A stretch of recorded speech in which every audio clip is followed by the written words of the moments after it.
Hey, welcome. So, we all pretty much think we know how influence works, right? Someone lays out a brilliant argument, it clicks, we change our minds, and then we go and do something different. But what if that's not how it works at all? What if the whole idea of persuasion is getting it backwards? Let's dig in. This is going to be interesting. So here's the big, central puzzle we need to solve. People are constantly, and I mean constantly, changing what they do, without ever really changing their deep-seated beliefs. We'll argue, we'll resist someone's points, but we still end up moving in these weirdly predictable ways. How is that even possible? This one question just blows up the whole traditional idea of persuasion. You know, the model we're all taught is super straightforward. A good argument leads to a new belief, and that new belief makes you act. Easy. But when you look at how people actually behave, that model falls apart. The truth is, that link between what we believe and what we do is, well, it's pretty weak. A lot of the time, it's not even there. So if logical arguments aren't what's pulling the strings, what is? Well, the answer seems to lie in something we can call our cognitive architecture. Now think of this as the invisible scaffolding inside your mind. It's what's really guiding your choices, way before you're even aware that you're about to make a decision. This is the real game being played, and most of us, we don't even know it's happening. So what exactly is this cognitive architecture?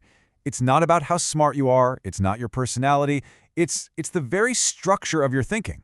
It's the thing that determines which doors you even see in a hallway, which paths feel possible to walk down, and which choices just seem, well, totally obvious and inevitable. And this quote just hits the nail on the head. I mean, just think about that for a second. Before you even start making your little list of pros and cons, this hidden architecture has already been at work. It's already filtered your options, making some seem ridiculous, and others feel like the only choice you could possibly make. The structure comes first. The choice comes later. Okay, so if influence isn't about changing someone's mind with a great speech, how does it actually work? Well, it works by steering this hidden architecture. There are 3 key ways this happens, so let's break them down. So, the first tool is something called load placement. Imagine your mind is like a complex building. Influence doesn't try to argue with the building, it just places a heavy weight, a load, on one specific part of it. And your mind's job isn't to ask if the weight is fair or if it makes sense, its only job is to figure out how to distribute that new pressure. And this load, it can be anything, really. It could be the emotional punch of a limited time-only sale. It could be the social pressure to just go along with the group, or the time pressure of a looming deadline. It can even be about your own identity, your status, or just being completely overwhelmed with too much information. Each of these puts a stress on the system that has to go somewhere. So what happens when that load gets applied? Well, your mind adapts through something called topological narrowing.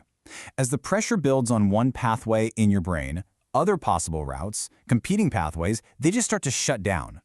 All those alternatives that seemed perfectly reasonable a minute ago, they suddenly feel distant, or maybe they just fade away completely. Now this is the really crazy part. This whole process, it doesn't feel like you're being manipulated or forced into a corner. No, from the inside, it feels good. It feels like you're finally focused. It feels like everything just became crystal clear. The messiness goes away, and suddenly, the right path forward seems obvious. All right, now for the most powerful mechanism of all, identity compression. This is where it gets personal. This is when the pressure isn't just about a decision, it's about who you are. When our need to belong, our status, or our own self-image gets tangled up in a choice, our brain makes a critical switch. It stops caring so much about what's factually accurate and starts prioritizing whatever keeps our sense of self feeling stable and consistent. So what pushes these buttons? Well, it's when a choice is framed around being part of the in-group, or when it might affect your social standing, or even worse, when it implies you could be excluded. When your very self-image is on the line, either threatened or promised something great, your internal system just goes into overdrive. Influence becomes almost irresistible. I know, this all sounds a little dark, a little manipulative, right? So if our architecture is being steered like this, why do our decisions still feel like they're totally our own? Why does it feel like we're in the driver's seat the whole time? Let's just use repetition as a super clear example. You see an ad for the 100th time, you're not suddenly convinced by its logic. What's really happening is structural. Every time you see it, it adds a tiny bit of load, a little bit of weight, to one pathway in your mind. Over time, all the other competing pathways just get weaker from neglect. And eventually, that repeated path becomes the default route, the easiest, most stable path for your thoughts to take. You didn't change your mind, the road itself changed. So let's just put it all side by side. The old way, traditional arguments, they aim for your beliefs using facts and logic, and that's why it's pretty easy to just resist them. But this new model, structural influence, it doesn't care about your beliefs. It targets the architecture itself, using pressure and narrowing. And the outcome isn't resistance, it's just adaptation. Your system simply adjusts to the new reality. And this brings us right back to how we experience it. We say these things all the time, and we mean them. It really does feel like we decided, because our own internal architecture is what resolved the pressure. That narrowing process felt like our own mind achieving focus. And that final choice? It felt right because it was the most stable, low-energy path available. Our free will wasn't taken away. It was just guided. Okay, so that's the theory. Now for the important part. How do we start to actually see this game being played out in the real world? How can we tell when our own architecture is being steered? This is where we turn all this into a practical toolkit. But first, a really crucial warning.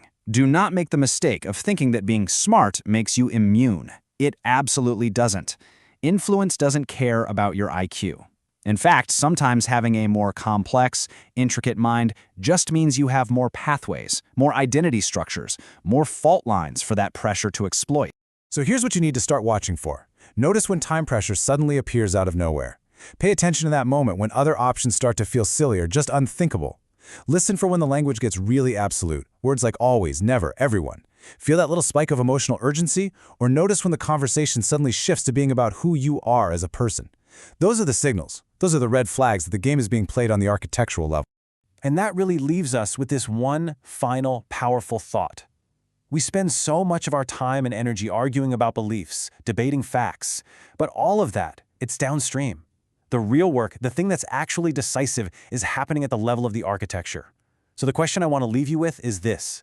Now that you know how to see it, what are you going to notice differently tomorrow?